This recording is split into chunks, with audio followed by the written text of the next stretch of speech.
Здравствуйте, смотрите в сегодняшнем выпуске. В Туркменистане стартует прием документов на обучение в вузах Китая и Венгрии. Михаил Мишустин высоко оценил отношения Туркменистана и РФ. На Туркменпортал вышла первая серия скетч-шоу с любимыми героями и другие новости.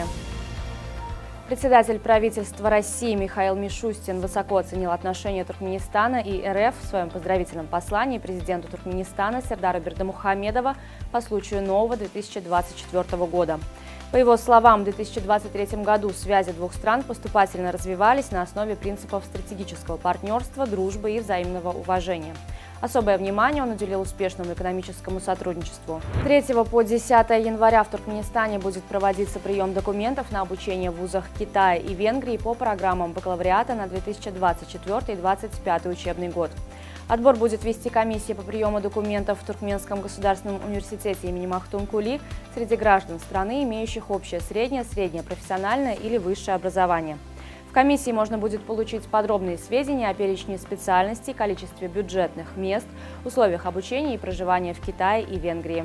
На сайте Туркменпортала опубликована первая серия нового скетч-шоу «Юзун Гулькунч», снятого при участии известных туркменских комиков. К своим легендарным образом Ходжа Ходжаева и Ашира Даде вернулись заслуженный артист Туркменистана Ходжа Дурды Эген Дурдыев и народный артист Туркменистана Аширмурат Гурбанов. Первый выпуск скетч-шоу от Туркменпортал вышел вечером 31 декабря 2023 года и за трое суток набрал более 15 тысяч просмотров. Увидеть серию можно на сайте Туркменпортал в разделе «Медиа». Министерство образования Туркменистана утвердило порядок реализации образовательных программ с использованием электронных и дистанционных технологий в учебных заведениях. Новый порядок принят в целях повышения доступности и качества образования, а также расширения использования современных образовательных технологий в учебных заведениях Туркменистана. В Туркменистане стартовал традиционный новогодний театральный марафон. Праздничные спектакли и представления будут проходить ежедневно до 10 января. В преддверии празднования 300-летнего юбилея туркменского поэта и мыслителя Махтум Кули Фраги Ереванский государственный университет выступил с инициативой о создании на базе факультета востоковедения Центра туркменского языка, истории и культуры Туркменистана имени Махтум Кули Фраги.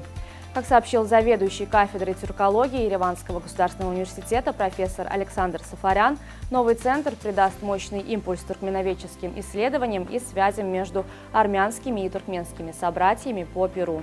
Пенсионный фонд Туркменистана обратился к предпринимателям страны с напоминанием о необходимости уплаты пенсионных взносов за второе полугодие 2023 года.